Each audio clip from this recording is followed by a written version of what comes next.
என் அன்பார்ந்த மைந்தன் இவரே, இவர் பொருட்டு நான் பூரிப்படைகின்றேன். தந்தை, மகன், தூய ஆவியின் பெயராலே ஆமென்.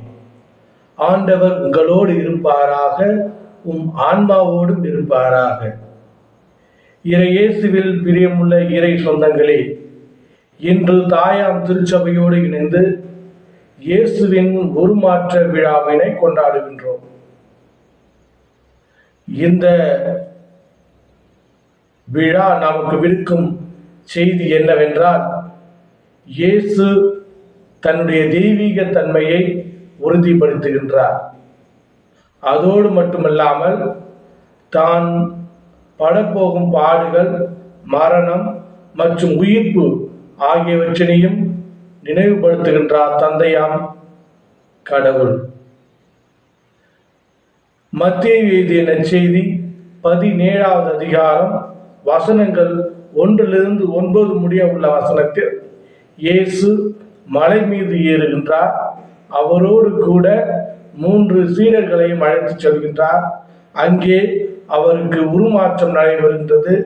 அதிலே தந்தையாம் கடவுள் அவருக்கு, இவரே என் அன்பார்ந்த மைந்தன், இவர் பொருட்டு நான் பூரிப்படைகிறேன் என்று சாட்சியம் அளிக்கின்றார், சக்தி கொடுக்கின்றார், அவருக்கு தைரியத்தை அளிக்கின்றார், அவருக்கு தெய்வீக தன்மையை உறுதிப்படுத்துகின்றார். இதை கண்ட சீடர்கள் அவருக்கும் எலியாவுக்கும் மோசஸுக்கும் 3 கூடாரம் அமைக்கலாமா என்று கேட்கின்றார்கள். அவர்கள் அச்சத்தில் இருக்கின்றார்கள். அவர்களை பார்த்து அஞ்சாதிருங்கள், எழுந்திருங்கள் என்று கூறி அவர்களை கூட்டி வருகின்றார். அன்புமிக்க சகோதரமே சகோதரிகளே, இறைவன் நம்மோடு இருக்கின்றார்.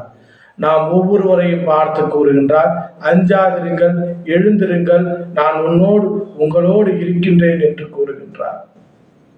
அவருடைய இந்த தெய்வீக தன்மையில் நாம் பங்கெடுப்போம். அவருடைய பாடுகள், மரணம், உயிர்ப்பு ஆகியவற்றையும் சேர்த்து பங்கெடுத்து அவரோடு சேர்ந்து பயணிப்போம். இந்த உருமாற்றம் நமக்கும் ஒரு மாற்றம், மனமாற்றமாக இருக்க வேண்டும் என்று கூறி இந்த புதிய நாளை தொடங்குவோம். எல்லாம் வல்ல இறைவன் தந்தை, மகன், தூய திராவி உங்கள் அனைவரையும் நிறைவாக ஆசீர்வதித்து காத்து வழிநடத்துவாராக. ஆமேன்.